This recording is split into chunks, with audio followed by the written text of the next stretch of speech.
सत्संगत जी, प्यार से कहना धन निरंकार जी। निरंकार परमात्मा ये हमारे अंग संग बसता है और हम सब उसकी अंश हैं। तो कैसे ये जो अभी हमने अवतार बानी का ये जो शब्द अभी सुना भी, जिस पे अभी और भी विचार होंगे, तो ये पंक्ति में कि ये अगर सात संगत की महिमा के ऊपर है कि कैसे अगर ये सात संगत में अगर हम आते हैं तो हमारे चेहरे पे ये जो नूर है, सिर्फ अगर हम उदाहरण ये देखें कि काफ़ी बार हमें कोई ऐसे सज्जन मिल जाते हैं कि उनका हमें चेहरा देखकर ही, चाहे उनसे बात भी ना की हो, तो भी ऐसे लगता है कि इनका अंदर कुछ अलग है और उनका चेहरा जो इतना ऐसे नूर उसमें से निकल रहा होता है।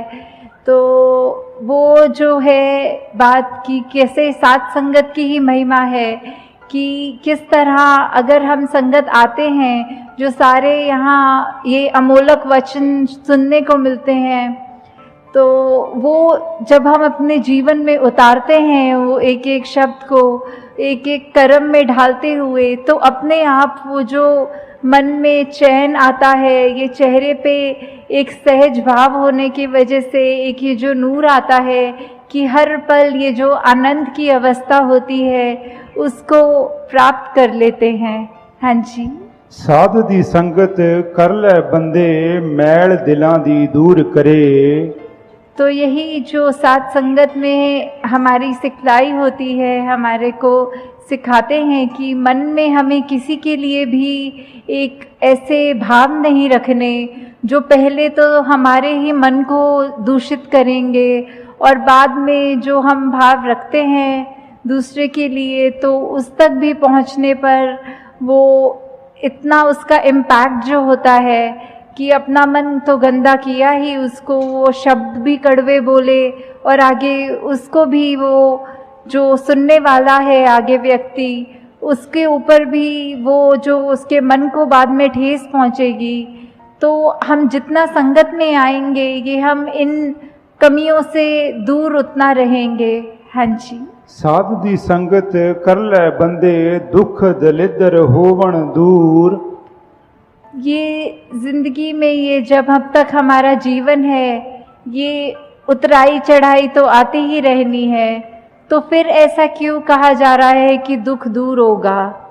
ये सिर्फ इसलिए कि ये जब हमें ब्रह्म ज्ञान मिल जाता है, हमें अपना असली पहचान अपनी समझ आ जाती है, ये प्रभु परमात्मा निरंकार हमारे चारों ओर है, ये एहसास हर पल जब रहता है, तो उसके बाद हम जब मान लेते हैं कि ये निरंकार पूरा है, इसका किया सब पूरा है, तो अगर ये हमारी जहाँ ज़िंदगी है, चाहे हमारे मटेरियलिस्टिक रूप में या स्वस्थ रूप में या कोई भी ऐसी चीज़ जो हमें उस समय लग रही हो कि हमारे ये अनुकूल नहीं है, तो भी इसमें भी उस सिचुएशन के अंदर भी हमें ये पता है कि तेरा किया सब पूरा है, तो उस समय यही भाव होते हैं कि चाहे ये सिचुएशंस हमारे अकॉर्डिंग नहीं है, पर ये निरंकार की दी गई घड़ियां हैं, ये सिचुएशंस हैं, तो ये भी बिल्कुल ही ठीक हैं, क्योंकि जो निरंकार ने दिया है सब उसमें शुक्राना भाव, वो जैसा भी सिचुएशन है वो हमारे लिए उस समय वो बिल्कुल बहुत अच्छी सिचुएशन है।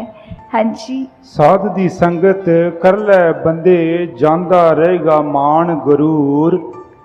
तो संगत में हम जितना आते हैं, हम अपने विकारों के ऊपर काम कर सकते हैं। वो बातें ये एक तरह से जो मोती हैं इस इतने बड़े तालाब में, वो उसको चुन चुन के जिसमें एक एक मोती की वैल्यू इतनी आ रही है, तो मन से हमारे जो भी खामियां हैं वो सब दूर हो जाती हैं, और सिर्फ ये अच्छे भाव ही जो ये सब संत महात्माओं के साथ जो आप सब ब्रह्म ज्ञानी यहाँ बैठे हैं, तो किस तरह वही भाव हैं जो ज़िंदगी को तब्दील कर सकते हैं। जहाँ मन में हमेशा प्यार और ऐसी अच्छी भावनाएं होनी चाहिए, और बिल्कुल भी ये गुरूर और उस तरह की खामियां नहीं होनी चाहिए। तो ये सब हमें फिर सत्संग की इम्पोर्टेंस के ऊपर ही दर्शाते हुए कि ये सब भी फायदे हमारे तब तक जीवन में हैं जब तक हम सच्चे मन से सत्संग आके सत्संग को सत्संग की तरह करके सिर्फ वो ना समझकर कि आए हैं और इतने से इतने बजे तक का अनाउंसमेंट है सत्संग का, तो आए बैठे सुने चले गए, पर वो सब हमें अपनी लाइफ में इम्प्लीमेंट करना है। जब तक सुनकर उनको कर्मों में नहीं ढालेंगे, अपनी सोच को नहीं बदलेंगे, तब तक वो शब्द सिर्फ शब्द तक ही रह जाएंगे। हाँ जी। साध दी संगत कर ले बंदे अण डिठा रब पाएगा। तो जब हम ये संतों के बीच में विचरण कर रहे हैं अपना ये संगत में, तो ये हमें क्या, हर एक जो संत है ब्रह्मज्ञानी है वो परिचित है इस प्रभु परमात्मा निरंकार से। सबने रूबरू होकर आमने सामने ये परमात्मा को जहाँ देखा है, और वहाँ कहा भी जाता है कि ये परमात्मा को कोई नहीं देख सकता, पर यहाँ इतने दावे से अवतार वाणी में ये अगर अंकित है कि ये अनडिठा दिखेगा, तो उसका मतलब क्या है कि हम जब तक अपने आप को सरेंडर नहीं करते, ये हमारी जिज्ञासा कि हमारी असली पहचान, हमारा मकसद, हम क्या इस जीवन में करने आए हैं और किस से आए हैं, किस में जाना है, जब तक वो अपना नहीं समझेंगे, सिर्फ ये शरीर तक ही में सीमित हो जाते हैं कि ये शरीर ही मैं है, पर ऐसा नहीं है। जो आत्मा है ये तो शरीर से बहुत ऊंची है, ये इसी परमात्मा का अंग है जो हमारे अंदर है। तो कैसे हमें ये ब्रह्म ज्ञानियों के संग करने से ये ज्ञान की दात अपनी झोली में भी मिल सकती है। हाँ जी। साध दी संगत कर ले बंदे फलदा फुलदा जाएगा।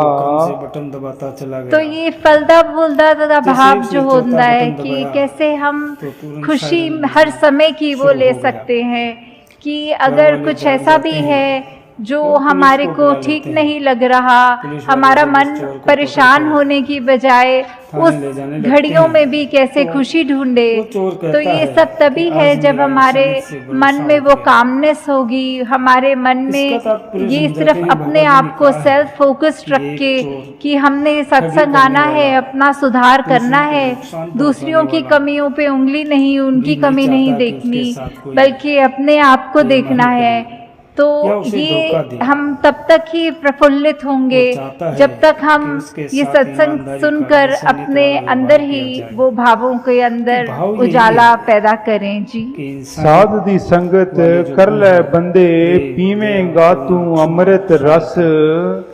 तो सत्संग में हर कोई बोल जो भी बोला जाता है वो अमृत के समान होता है, कि कैसे ये जो अमृत है इतनी कीमती, ये ऐसा वो उसको सिग्निफिकेंस तो अमृत का हमेशा एक होली वाटर जल की तरह लिया जाता है, पर संतों के वचन इतने कीमती हैं कि उनकी वैल्यू भी उसी के समान की है, कि अगर जैसे बोला जाता है कि अमृत ले लिया तो हमेशा के लिए अमर हो गए, तो वैसे ही संतों के वचनों को अगर हमने अपने मन से सुना, सिर्फ कानों से नहीं, तो ये मन हमेशा एक खुश रहेगा, हमारी अंदर आत्मा वो अमृत रूप का ये रस लेकर हमेशा के लिए ही कायम दायम रहेगी। जी। साध दी संगत कर ले बंदे हो जान पंजे तेरे वश।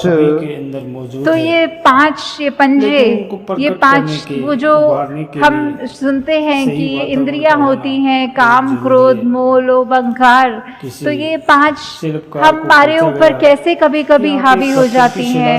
किसी ने अगर कुछ कह दिया, थोड़ा सा भी तारीफ कर दी, तो वो मन में अहंकार आ जाता है, कभी तो उस एक्सटेंट तक भी आ जाता है कि वो इतना सूक्ष्म होता है, हमें पता तक नहीं लगता कि कैसे हमारे अंदर किसी की तारीफ ना भी करे हुए हमें अपना गुण कोई खुद ही अगर रियलाइज हो जाता है, तो वो हमारे जैसे बोलते हैं सर पे चढ़ जाती है बात, कि कैसे वो धीरे धीरे वो हमारा अहंकार का रूप ले लेता है।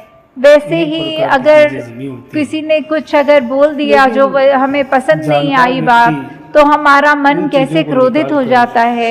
ऐसे ही ये बाकी भी जो जिक्र हुआ पांचों का, तो इसी कैसे तरह हमारे मन में इंसानियत ये अगर अथवा हम पर मानवीय हावी हो दैवीय रही गुण हैं प्रत्येक तो व्यक्ति के अंदर हमारा मौजूद है। बिल्कुल उसमें क्या योगदान, ये उन्हें जो हमारे प्रकट अंदर करने के लिए चेतना है एक हम उसको जानकार कितनी व्यक्ति की इस्तेमाल कर रहे एक हैं। मार्गदर्शन जैसे की जरूरत उदाहरण है। के तौर पे अगर कोई बोलते हैं जो कि उस व्यक्ति जंगली के घोड़ा सद्गुण जो को बेलगाम लगे, है वो अल्लाह उसे इधर उधर आत्मा भाग को रहा हटा दे। है, पर जब उसमें लगाम लगाकर उदारता के एक कारण एडजस्ट किया जाता है खोई अपने हुई हाथों उसकी से, आत्मा को घोड़सवार जगा उस दे। पे चढ़कर उसे फिर अपने वो किसी वास्तविक भी स्वरूप का डायरेक्शन दर्शन में उस घोड़े को करा ले दे। जा सकता है।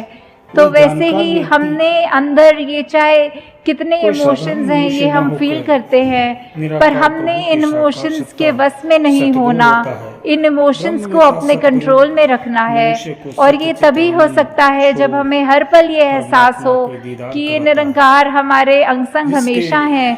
तो उसके हम उनके जानबूझ के सारे कोई भी भूल ऐसी भुलैया गलती समाप्त नहीं हो जाते करेंगे, हैं। कोई भी ऐसा ब्रह्म भाव की मन में प्राप्ति नहीं लाएंगे और ब्रह्म की जो समाप्ति हो हमको जाती है। ऐसा हावी हो जाए कि हम वो इस जानवर तरह रूप सतगुरु ले जब लें, एक मनुष्य के इंसान अंदर के शरीर में हो के रूहानियत मनुष्य भर देता तन है, जो इतने तब दुर्लभ जीवन में होता एक है, क्रांति उसके घटित होती है। बावजूद अगर हम सतगुरु ऐसे उसे अपने अंदर समझाता डाल है देते कि हैं, तू ये अकेला इनको हावी नहीं, होने बल्कि देते संसार हैं, के सभी तो ये प्राणी हमेशा ये मेरा एहसास ही रहे, रूप ये है। भय रहे कि ये मेरे ही परमात्मा अंश ने है। जिसने हमको ये शरीर जैसा बख्शा कहा है, भी गया है इसकी कि सोच, सब इसके मम इमोशंस जो बच्चे सब मम हैं उपजाए। वो हम नेगेटिव की तो बजाय अपने आप को ब्रह्म एक अनुभूति पॉजिटिविटी द्वारा की तरफ जब ले सतगुरु जाएं। मनुष्य के जी भीतर रूहानियत साध भर दी देता है, संगत कर तब ले उसके बंदे अंदर इंसानियत कायम जाग जाती दिल है। दा पारा इस रहे। बोध से वह तो वही सबके अंदर टेम्परमेंट बाहर की बात आ परमात्मा का रही ही है, रूप ये पारे की देखने बात लगता है। कि कैसे कभी सतगुरु भी के हमारा सुंदर किसी वचन स्थिति में तब जब उसके देखकर जहन में हमारे प्रवेश अनुसार करते वो हैं। नहीं चल रही तो होती शायद मैं बहुत तो खूब मन कहा है इतना तंग हो कि जाता डर ये है दिन कि फिर काश हमको ये अपने होता, बोलों पे भी जज्बा कंट्रोल यही नहीं माँ रहता, होना, हमारे दिमाग आदियत में है इतना यही गुस्सा भर और जाता यही है कि इंसान हम होना। कि अपने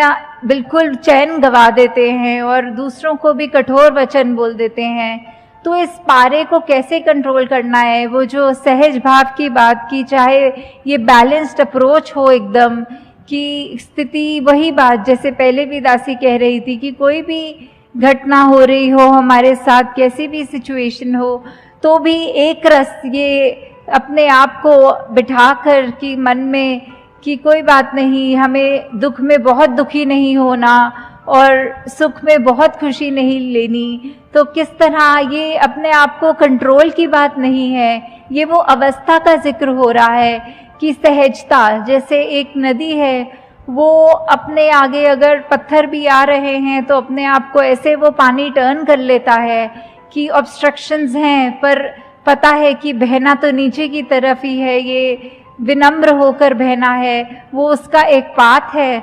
तो वो उस कठिनाई देखकर उस पे से दासी आप सबसे आज्ञा लेगी। साथ संगत जी, प्यार से कहना, धन्यवाद जी।